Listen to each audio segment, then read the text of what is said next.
안녕하세요. 클릭K 플러스입니다. 지난 18일 사회적 거리 두기 조치가 대부분 해제되면서 코로나19 사태로 멈췄던 일상으로 돌아갈 준비를 하고 있는데요. 하지만 보이지 않으면서도 무시 못할 걸림돌이 남아 있습니다. 바로 코로나19 팬데믹이 불러온 우울감, 코로나 블루입니다. 이러한 코로나 블루는 성인뿐만 아니라 자라는 학생들에게도 영향을 주고 있는데요. 이에 정부가 위기 학생의 심리 안정을 위한 맞춤형 지원을 강화했습니다. 어떤 내용인지 자세히 알아보겠습니다. 코로나19가 2년 동안 지속되면서 나타난 우울과 불안 같은 코로나 블루. 학생들도 예외는 아니겠죠. 집에 머무는 시간이 늘면서 쉽게 무기력해지고 학업 부진에 대한 걱정이 스트레스를 일으키는 겁니다. 실제로 초중고생 34만 명을 대상으로 설문조사했더니 코로나 이전보다 더 우울하다고 느끼는 초등학교 저학년은 4명 중 1명, 고학년은 3명 중 1명꼴이었습니다. 중고생도 최근 2주 동안 7일 이상 우울한 감정을 느낀 학생이 10% 안팎으로 적지 않았습니다. 이런 가운데 교육부는 학생들의 마음 방역을 위한 건강회복 지원 방안을 마련했습니다. 우리 학생들의 심리 정서와 신체 건강 회복을 위해 2022년 올 한 해에 3,600억 원 예산을 우선 지원하고 필요시에 신속하게 협의해서 추가 지원하도록 하겠습니다. 먼저 신체 활동 활성화를 위해 신나는 주말 체육학교에 195억 원을 투입해 확대 운영합니다. 올해는 초중고 특수학교 2,400곳, 지자체 체육센터 등 1,600곳에서 운영합니다.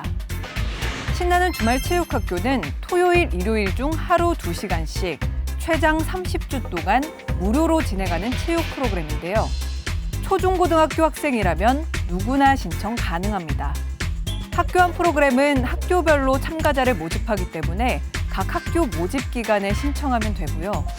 학교 밖 프로그램의 경우 신나는 주말 체육학교 누리집을 통해 선착순으로 접수를 받습니다. 단 신나는 주말 체육학교 학교 밖 프로그램을 신청할 경우 주의해야 할 점이 있는데요.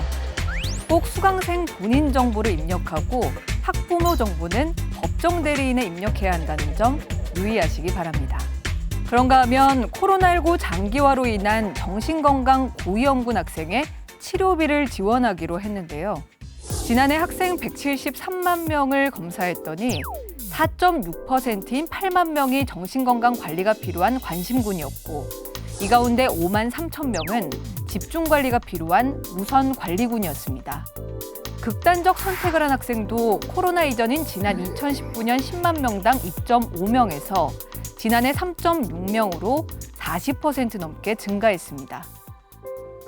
이에 자살이나 자해 등을 시도했거나 지속적으로 정신과 치료를 받는 고위험군 학생에게 치료비 최대 600만 원을 지원합니다.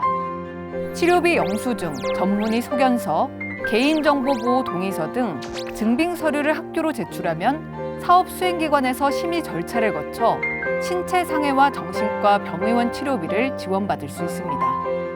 또한 고민을 이야기할 곳 없는 청소년들을 위해 365일 24시간 상담 가능한 SNS 기반 청소년 종합 상담 시스템 다 들어줄게를 운영합니다. 다 들어줄게는 앱이나 카카오톡 플러스 친구, 페이스북 메시지, 1661-5004 문자로 고민 상담을 신청할 수 있는데요. 온라인으로 상담이 이뤄지다 보니 자신이 누구인지 밝히지 않아도 고민이나 어려움을 허심탄회하게 이야기할 수 있습니다. 이 서비스는 청소년뿐만 아니라 선생님이나 학부모도 상담 신청이 가능한데요. 혹시 말 못할 고민이 있다면 다 들어줄게로 상담 신청해보는 건 어떨까요? 코로나19 방역 조치가 점차 해제되면서 일상 복귀에 시동을 걸고 있는데요. 코로나19 사태로 몸도 마음도 지친 우리 아이들이 건강하게 평범한 일상으로 돌아갈 수 있길 바랍니다.